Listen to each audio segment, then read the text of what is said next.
We're talking about your theory about becoming this better husband and how your life flourished after that. Absolutely. And it's so crazy, right? Like I've always told these stories, and for whatever reason, people act like this was yesterday.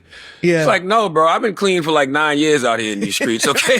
Like not new. No, not at all. But it's like really. But were you telling the story back then? You weren't telling the story back then. You were telling the story in the past few years, probably, right? Yeah, probably in the past few years, because I had to make sure I really was what I said I was. You know what I'm saying? Like when you make that commitment though, like I always talk about the color purple, and you know, when Celie pointed that finger and said, ain't no good gonna come to you until you do right by me.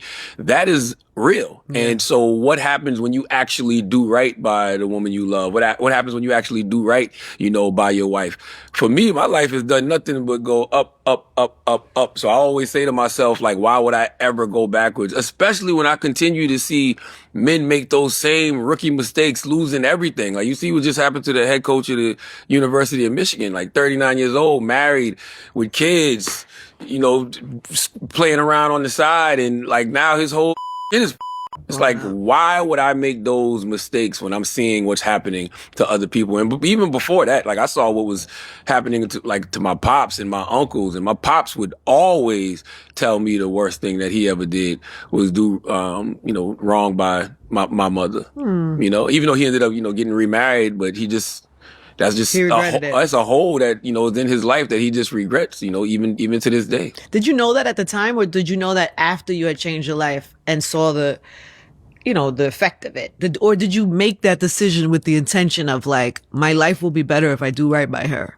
Both, because like, you know, it's like when you I deal with anxiety, right? So it's just like, why add extra stress to your life that you don't need? And plus you just feel fake. You feel phony. Like you literally laying down with the person you claim to love, this person that you got a whole life with, but you lying to that person. Yeah. Like I'm not one of them people. I don't believe in that whole keep it, you know, real with your homies, but then, you know, lie to the woman that you claim to love. Like you really made vows in front of God. Like to me, that's just fake. I can't live my life in that way. I don't like to talk behind people's back. If I said something behind your back, eventually I got to say it to your face. Or I've already said it to your face, so now I'm talking about you behind your back. Like I can't live my life like that. So it's just like laying down with a person, like living a whole life with a person, but you're actually living a whole lie with a person. No, that's not the way I want to move. Good for you. No. It's funny that you say you waited to say that, because one of the things I always wondered when I would hear you tell that story is, you know, because change doesn't happen in 1 second. No.